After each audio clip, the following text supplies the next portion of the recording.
Page 34. Here we go. Page 34. Everybody open. Page 34. Follow along with me as we go, yeah? Here we go. Joseph on a train to Hamburg, Germany, 1939. One day from home. The Hitler Youth led Joseph down the narrow corridor to the German passenger car. Tears sprang to Joseph's eyes. The brown shirt, who'd taken his father away on the Kristallnacht, had said, "We'll come for you soon enough," but Joseph hadn't waited. He'd gone to them with this stupid stunt. They came to a compartment with a man in a uniform of the Gestapo, the Nazi secret state police, and Joseph stumbled. The Gestapo man looked up at them through the window of his window in his door. "No, not here, not now, not like this," Joseph prayed. And the Hitler Youth boy pushed Joseph on past. They came to the door of a Jewish train car, and Hitler Youth spun Joseph around. He glanced over his shoulder to make sure no one was listening. "What were you thinking?" the boy whispered. Joseph couldn't speak. The boy thrust the armband at Joseph's chest. "Put that on and don't ever do that again," the Hitler Youth told Joseph. "Do you understand?" Yes, Joseph stammered. Thank you. Thank you. The Hitler Youth breathed hard, his face red like he was the one in trouble, and spotted the piece of candy Joseph had bought for Ruth and took it. He stood taller, tugged at the bottom of his brown shirt to straighten it, then turned and marched away. Joseph slipped back into the compartment, still shaking, and collapsed onto his bench. He stayed there the rest of the trip, his armband securely in place, as visible as possible. He didn't even leave to go to the bathroom. Hours later, a train pulled into Hamburg Central Railway Station. Joseph's mother led him and his sister through the crowds to the Hamburg docks, where their ship waited for them. Joseph had never seen anything so big. If you stood the ship end to end, it would have been taller than any building in Berlin. Two giant tan smokestacks stuck up from the middle of the ship, one of them belching gray-black diesel engine smoke. A steep ramp ran to the top of the tall black hull, and hundreds of people were already on board, milling around under colorful, fluttering pennants and waving to friends and family down on the docks. Flying highest above them all, as if to remind everyone who was in charge, was the red and white Nazi flag with a black swastika in the middle. The ship was called the MS St. Louis. St. Louis was the name of a city in America, Joseph had learned. That seemed like a good omen to him, a sign that they would eventually get to America. Maybe one day visit the real St. Louis. A shabby-looking man stumbled out from behind the crates and luggage piled up on the dock, and Ruthie screamed. Joseph jumped, and his mother took a frightening step back. The man reached out for them. "You made it, at last." That voice, thought Joseph. Could it really be? The man threw his arms around Mama. She let him hug her, even though she still held her hands across her chest as if to ward him off. He stepped back and held her at arm's length. "My dearest Rachel," he said, "I thought I'd never see you again." It was him, the shabby man who had lurched from the shadows like an escapee from a mental asylum was Joseph's father, Aaron Landau. Joseph shuddered. His papa looked nothing like the man who'd been dragged away from their home 6 months ago. His thick brown hair and beard had been shaved off. His head and face were covered with scraggly stubble. He was thinner, too thin, a skeleton in threadbare suit 3 sizes too big for him. Aaron Landau's eyes bulged from his gaunt face as he turned to look at his children. Joseph's breath caught in his throat, and Ruthie cried out and buried her face in Joseph's stomach as their papa pulled the two of them into a hug. He smelled so right, like the alley behind a butcher shop, that Joseph had turned his head away. "Joseph, Ruth, my darlings." He kissed the tops of their heads again and again, then jumped back. He looked around manically, like there were spies everywhere. We have to go. We can't stay here. We have to get on board before they stop us." "But I have tickets," Mama said. "Visas." Papa shook his head too quickly. "It doesn't matter," he said. His eyes looked like they were going to pop out of their sockets. They'll stop us. Take me back. Ruthie clung to her brother. Papa was scaring her. He scared Joseph, too. Hurry, Papa said. He pulled the family with him into the stacks and crates, and Joseph tried to keep up with him as he darted from place to place, dodging imaginary enemies. Joseph gave his mother a frightened glance that said, "What's wrong with Papa?" Mama just shook her head, her eyes full of worry. When they got close to the ramp, Papa hunkered down behind the last of the crates. On the count of 3, we make a break for it, he told his family. Don't stop. Don't stop for anything. We have to get on that ship. Are you ready? 1, 2, 3. Joseph wasn't ready. None of them were. They watched as Aaron Lando ran for the ramp where other passengers had already queued up to hand their tickets to a smiling man in a sailor's uniform. Joseph's father threw himself past the sailor and stumbled into the ramp's railing before righting himself and sprinting up the gangway. Wait, the sailor cried. Quickly now, children, Mama said. Together, they hurried up the ramp as best they could, carrying all the suitcases. I have his ticket, she told the soldier. I'm sorry, we can't wait our turn. The startled man in the front of the line motioned for them to go ahead, and Joseph's mother thanked him. My husband is just eager to leave, she told the sailor. He smiled sadly and punched their tickets. I understand. Oh, let me get someone to help you with those bags. Porter! Joseph stood in wonder as another sailor, a German man without a Star of David armband, a man who wasn't a Jew, put a suitcase under each arm and one in each hand and led them up the gangway. He treated them like real passengers, like real people. And he wasn't the only one. Every sailor they met doffed his cap at them, and the steward who showed them their cabin assured them they could call upon him for anything they needed while on board. Anything at all. Their room was spotless. The bed linens were freshly laundered, and the hand towels were pressed and neatly stacked. It's a trick, Papa said when the door was closed. He glanced around the little cabin like walls were closing in. They'll come for us soon enough, he said. It was just what the brown shirt had told Joseph. Mama put her hand on Joseph and Ruthie's heads. Why don't you two go up to the promenade, she said softly. I'll stay here with your father. Joseph and Ruth were only too glad to get away from Papa. A few hours later, they watched from the promenade as tugboats pushed the MS St. Louis away from the dock. The passengers threw confetti and celebrated and blew tearful kisses goodbye. Joseph and his family were on their way to a new country, a new life. But all Joseph could think about was what terrible things must have happened to his father to make him look so awful and act so scared. Okay, so we learned a couple things, right? He got released. He did something dumb, and then he got back because somebody was really nice to him, right? Okay, so we have if you don't have your tri-fold piece of paper, right, and some of you that haven't been here don't have it, make sure you have that out. So take a moment and get that out. And is there anything we need to add to Joseph's character traits? Anything that we need that might help us define him a little bit more, make a better picture in our mind of him? What do you got?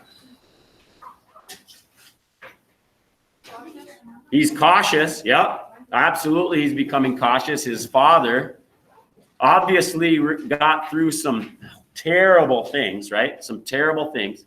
He's cautious. Anything else we can add to him? Go ahead. Somebody at home. Camille. Say it again, louder.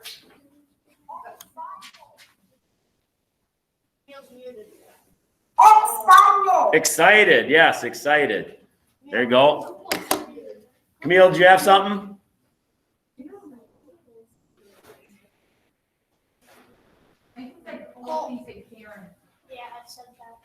Caring? Yeah. Caring. Okay. Sure, absolutely. All right, here we go. Isabel, just outside Havana, Cuba, 1994. Page 40. Isabel and her grandfather set her Poppy in a chair in a little kitchen, and Isabel's mother, Teresa Pondron de Fernandez, ran to the cabinet under the sink. Isabel hurried after her. Mammy was very pregnant. She was due in a week's time, so Isabel knelt down to find the iodine. Isabel's father Geraldo Fernandez had always been a handsome man, but he didn't look it now.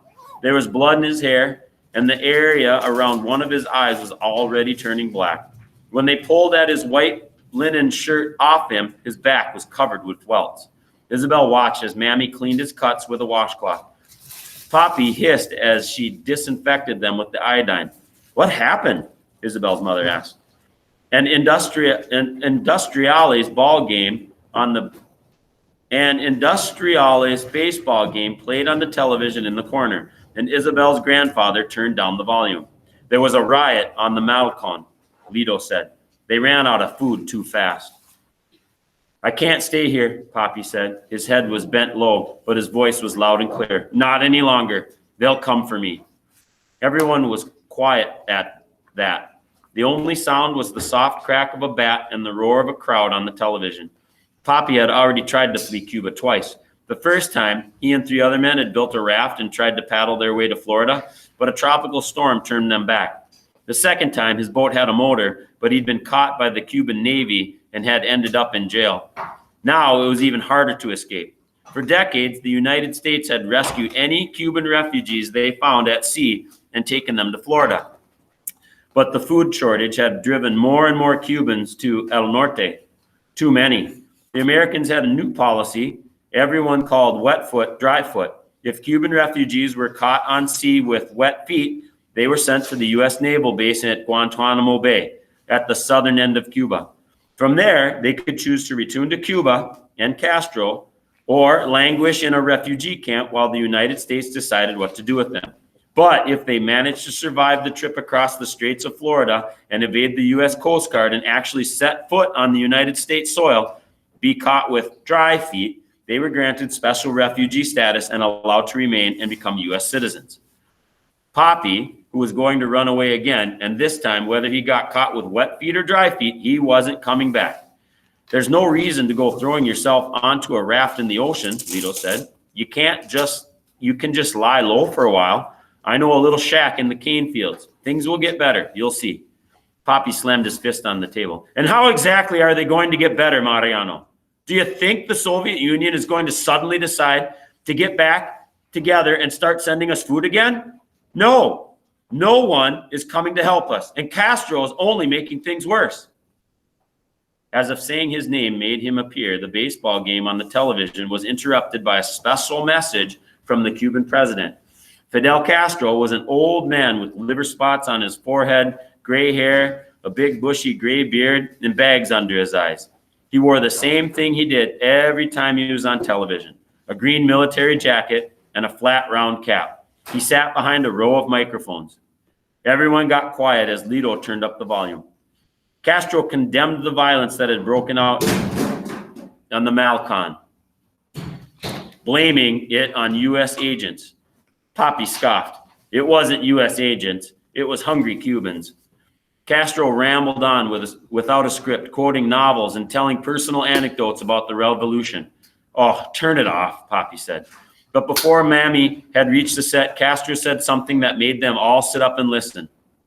We cannot continue guarding the borders of the United States while they send their CIA to instigate riots in Havana. That is when incidents like this occur. And the world calls the Cuban government cruel and inhumane. And so, until there is a speedy and efficient solution, we are suspending all obstacles so that those who wish to leave Cuba may do so legally once and for all. We will not stand in their way. What did he just say? Mammy asked.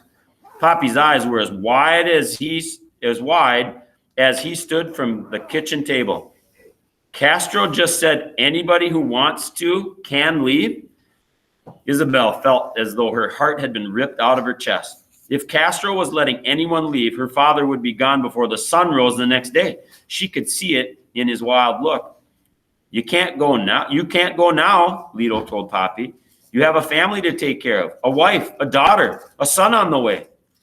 Isabel's father and grandfather yelled at each other about dictators and freedom and families and responsibility. Lito was her mother's father, and he and Poppy had never gotten along. Isabel covered her ears and stepped away. She had to think of some answers to all of this, some solution that would keep her family together. Then she had it. "We'll all go," Isabel cried. Well, that shut everybody up. Even Castro stopped talking, and the TV went blank, back to showing the baseball game. "No," Poppy and Lito said at the same time. "Why not?" Isabel said. "Your mother's pregnant, for one thing," Lito said. "There's no food to feed the baby here anyway," Isabel said. "There's no food for any of us. No money to buy it with if there was. But there is food in the States, and freedom, and work, and a place where her father couldn't be beaten or arrested or run away. We'll all go while Castro is letting people out," she went on. "Lito too." "But no," Lito protested. They were all quiet. They were all quiet a moment more until her father said, "But I don't even have a boat." Isabel nodded. She could fix that too. Without saying anything, Isabel ran next door to the Castillo's house. Luis, the older brother who'd saved her from the policeman's nightstick, wasn't home from work yet, and neither was his mother, Juanita, who worked at the cooperative law office. But Isabel found Ivan and his father, Rudy, right where she thought they'd be, working on their boat in the shed. It was an ugly blue, cobbled together out of old metal advertisements and roadsides and oil drums. It barely qualified as a boat, but it was big enough for the 4 Castillos and maybe 4 more guests. "Well, if it isn't Hurricane Isabel," Senor Castillo said. He had white hair, and he wore swept back on his head. And even though there was no food, he had a middle-aged paunch onto his belly. "You have to take us with you," Isabel said. "No, we don't," Senor Castillo said. "Ivan, Nail, people are rioting in Havana," Isabel said. "Tell me something I don't know," Senor Castillo said. "Ivan, Nail." Ivan handed him another nail. "My father was almost arrested," Isabel said. "If you don't take us with you, they'll throw him in prison." Senor Castillo paused his hammering for a moment, then shook his head. "There's no room, and we don't need a fugitive on board." Ivan looked at him funny, but only Isabel saw it. "Please," Isabel begged. "We don't have any gasoline anyway," Ivan said. He put a hand to the motorcycle motor they'd mounted inside the boat. "We're not going anywhere soon." "I can fix that," Isabel said. She ran home again. Her father and grandfather were still arguing in the kitchen, so she slipped into the back way. She grabbed her trumpet, gave it one long, sad look, and ran out the back door. She was already in the street when she stopped, ran to her backyard, and snatched up a little mewing kitten, too. Ooh, what's she going to do? What's she going to do? Probably sell her trumpet. Yeah, probably sell it, right? With the trumpet in one arm and the kitten in the other, she ran a few blocks to the beach where she banged on the door of a fisherman her grandfather knew. His gas-powered fishing boat rocked gently at a little pier nearby. The fisherman came to the door, licking his fingers and frowning. Isabel had caught him at dinner. Fried fish, it smelled like. The kitten's nose sniffed eagerly at the air, and it meowed. Isabel's stomach growled. "You're Mariano Padron's granddaughter, aren't you?" the fisherman said. "What do you want?" "I need gasoline," Isabel told him. "Is that so? Well, I need money." "I don't have any money," Isabel said, "but I have this." She held out the trumpet. Isabel regretted that its brass was a little tarnished, but the most valuable thing she owned. The fisherman had to take it in trade. "What am I going to do with that?" he asked. "Sell it," Isabel told him. "It's French and old and plays like a dream." The fisherman sighed. "And why do you need gasoline so badly?" "To leave Cuba before my father's arrested." The fisherman wiped his lips on the back of his hand. Isabel stood for what seemed like hours, her insides churning like a waterspout. At last, he reached out and took the trumpet. "Wait here," he told her. Isabel held her breath, and soon the fisherman came back with 2 enormous plastic jugs of gasoline. Each one came up to Isabel's chest. "Is it enough?" Isabel asked. "To get you to Miami?" "Yes, and back again." Isabel's heart soared, and she hopped up and down. "Thank you, thank you, thank you, thank you, thank you," Isabel told him. "Oh, and you have to take the kitten too." She held the wiggling creature out to him, but the fisherman just stared at it. "Is that so?" the fisherman said. "Please," Isabel said, "or else someone will catch her and eat her. But you'll have fish to eat. She can eat the scraps." The fisherman eyed the cat suspiciously. Is it a good mouser? Yes, Isabel said, though she was sure that even a mouse would give the scrawny thing trouble. Her name is Leona. The old fisherman sighed and took the squirming kitten from her. Isabel smiled and noticed how big and heavy the gas cans were. Oh, and I also need you to help me carry these back. Oh, okay. So what did we learn there? Question. How's she gonna find her way to Miami? Right, we don't know that part, right? Great question. How's she going to get to Miami? What's another one? What else did we find out? You have to speak up. Ah, she's got a plan, right? She's a planner. Is she like, what would you call somebody that's got a plan and that goes out and does stuff? What? She's an improviser. She's a go-getter. She's making things happen, isn't she? She's going in there, getting stuff done. She's taking the proverbial bull by the horns and making it do stuff, right? So good. So good. All right, page 49, Mahmoud, Aleppo, Syria, 2015. Through the huge hole that used to be the wall in his apartment, Mahmoud saw gray-white clouds from missile strikes blooming all around. He shook his head, trying to clear the ringing, and spied his little brother. Walid was sitting right where he had been before the attack, on the floor in front of the TV. Only the TV wasn't there anymore. It had fallen 5 stories to the ground below, along with the wall outside, and Walid was centimeters from joining them. Walid, don't move, Mahmoud cried. He hurried across the room, his ankles churning painfully on broken bits of wall. Walid sat as still as a statue, and he looked like one too. He was covered with a fine gray powder from head to foot, like he'd taken a bath in dry concrete mix. Mahmoud finally reached him, snatching him up and carrying him away from the cliff's edge that used to be their wall. Walid, are you okay? Mahmoud asked, turning him around. Walid's eyes were alive, but empty. Walid, talk to me. Are you all right? Walid finally looked up at him. You're bleeding, was all he said. Mahmoud, Walid, their mother cried. She staggered to the door of her bedroom, Hannah crying in her arms. Oh, thank God you're alive, their mom said. She dropped to her knees and pulled them into a hug. Mahmoud's heart was racing. His ears still buzzed, and his shoulders burned, but they were alive. They were alive. He felt tears come to his eyes and wiped them away. The floor beneath their feet groaned and shifted. We have to get out of here, Mahmoud's mother said, putting Hannah in Mahmoud's arms. Go.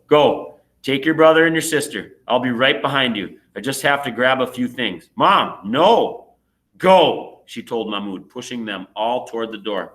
Mahmoud clutched Hannah with one arm and took his brother's hand. He dragged Walid with him toward the front door, but Walid pulled back. What about my action figures? Walid asked.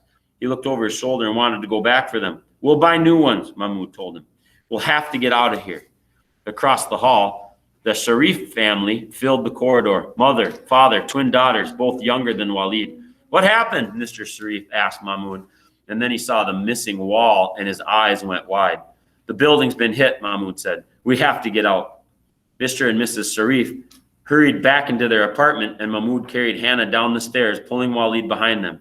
Halfway to the ground, the building shifted again, and the concrete stairs broke away from the wall, leaving a 5-centimeter crack.